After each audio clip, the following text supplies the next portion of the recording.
KCR G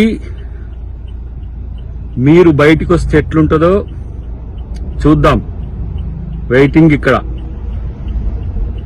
ఎందుకంటే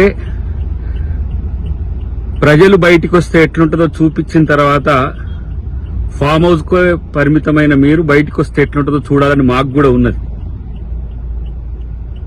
9 సంవత్సరాల పైచిలకు రాష్ట్రాన్ని దోచుకొని ఈరోజు బయటకు వచ్చి కాగ్ గురించి లేదంటే బడ్జెట్ గురించి ఆదాయం గురించి చెప్తున్నారు. మీరు విధ్వంసం చేసిన ఆర్థిక వ్యవస్థను గాడిలో పెట్టడానికే ఇంకా కాంగ్రెస్ ప్రభుత్వానికి సమయం పడుతున్నది. ఇలాంటి పరిస్థితుల్లో కూడా సంక్షేమ పథకాలను అందించడంలో కాంగ్రెస్ ప్రభుత్వం గాని రేవంత్ రెడ్డి గారు గాని ఎంత ముందున్నారో ఇవాళ తెలంగాణ ప్రజలకు తెలుసు. మొత్తం ఊడ్చుకు వెళ్లిన మీరు 7 లక్షల కోట్ల రూపాయల అప్పులు చేస్తే సగటున 42,000 కోట్ల రూపాయలు ఇలా మేము వడ్డీ చెల్లించాల్సి వస్తుంది మీరు చేసిన అప్పులకు.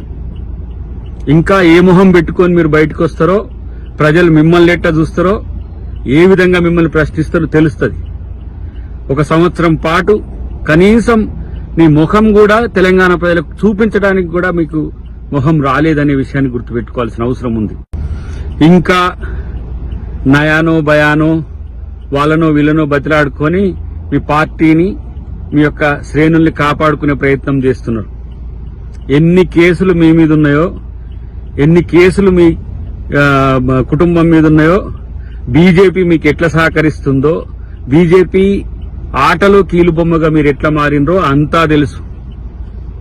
ఈరోజు నేనంటున్నా, తెలంగాణ సమాజానికి ద్రోహం చేసి భారతీయ జనతా పార్టీ ముసుగులో భారత్ రాష్ట్ర సమితి అని పెట్టుకొని మళ్ళా తెలంగాణ అని తెలంగాణ సెంటిమెంట్ రగిలిస్తే మిమ్మల్ని ప్రజలు ఎట్లా స్వీకరిస్తారో చూద్దాం.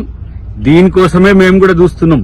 ఎందుకంటే 1000 ఏనుగులు తిన్న రాబందు ఏ విధంగా మాటలు మాట్లాడుతుందో, ప్రజల్ని ఎట్లా కన్విన్స్ చేస్తుందో చూద్దామని. మామూలుగా ఉన్నా ఇంకెట్లా ఉన్నా మేం సిద్ధం. కాంగ్రెస్ కార్యకర్తలు సిద్ధం, కాంగ్రెస్ ప్రభుత్వం కూడా సిద్ధం అనే విషయాన్ని గుర్తుపెట్టుకుంటే మంచిది.